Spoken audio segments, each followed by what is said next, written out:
యోవేలు గ్రంథము 2వ అధ్యాయము 13వ వచనాన్ని చదువుకుందాం. మీ వస్త్రములను కాక మీ హృదయములను చెంపుకొని ఆయన తట్టు తిరుగుడి. ప్రభువునందు నా ప్రియ సహోదరి సహోదరుడా, ప్రభువైన యేసు క్రీస్తు యొద్దకు నడిపించబడుతూ ఉన్న నీవు ఇంకా ఆయనకు సమీపముగా కావాలని, దగ్గర అవ్వాలని, ఆయనను అత్తుకోవడానికి అనేక రకాలుగా ఆలోచనలు చేస్తూ ఉపవాసము ద్వారా నేను దేవునికి దగ్గర అయితే నన్ను దేవుడు చూస్తాడు, నేను దేవునితో అంటుకట్టబడతాను అని అనేక మంది అనుకుంటున్నారు. అఫ్ కోర్స్ నిజమే, కానీ ఉపవాసం అనగానే అనేక మంది యొక్క ఆలోచన విధానం ఏ విధంగా ఉంది అని అంటే, ఆహారము తినుట మానేస్తే ఉపవాసముగా పరిగణించబడుతుంది, ఇది దేవుడు అంగీకరిస్తాడు, దేవునితో అంటుకట్టబడతాను, ఇది నేను దేవుని తెలుసుకొని దేవుని యొద్దకు తిరిగినట్టే కదా, నడిపించబడ్డట్లే కదా అని అనుకుంటూ ఉంటారు. దేవుని వాక్యం తెలియపరుస్తుంది, నీ యొక్క కడుపు కట్టుకుంటేనో, వస్త్రాలు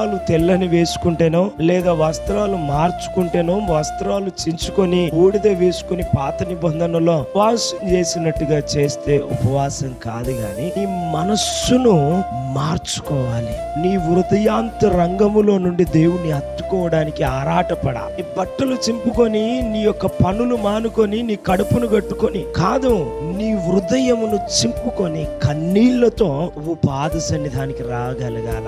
ఆహారాన్ని భుజిస్తే గాని బ్రతకని పరిస్థితిలో ఉన్న మానవుడు ఆ ఆహారాన్ని మానేసి రొట్టె వలన కాదు, దేవుని నోటి నుండి వచ్చు ప్రతి మాట వలన నేను జీవించగలుగుతాను అనే ఆ విశ్వాసంలోకి రాగలిగితే, కన్నీళ్లు కారుస్తూ నీ హృదయాన్ని చింపుకొని ప్రభు వైపుకు త్రిప్పబడితే నువ్వు దేవునితో అంటు కట్టబడతావు. Everlasting love of Jesus మినిస్ట్రీలో ప్రారంభించబడిన ఉపవాసాలు జనవరి 11 టు జనవరి 31 వరకు జరగనున్న ఉపవాసాల్లో దేవుని చేత ప్రేరేపించబడినట్లయితే ఉపవాసాలుండో కడుపును మార్చుకొని కాదు, కన్నీళ్లు కారుస్తూ పశ్చాత్తాపడుతూ. క్రమములు దాచిపెట్టువాడు వర్తిల్లడు గాని వాటిని ఒప్పుకొని విడిచిపెట్టువాడు కనికరం పొందునని దేవుని వాక్యం తెలియపరిచినట్లుగా నీ పొరపాట్లన్నింటినీ ఒప్పుకొని నీ హృదయాంత రంగములో ఉన్న ప్రతి విధమైన ఆవేదన తొలగిపోవునట్లు నీ హృదయమును చింపుకొని కన్నీళ్లు కారుస్తూ పశ్చాత్తాప్తుడవై,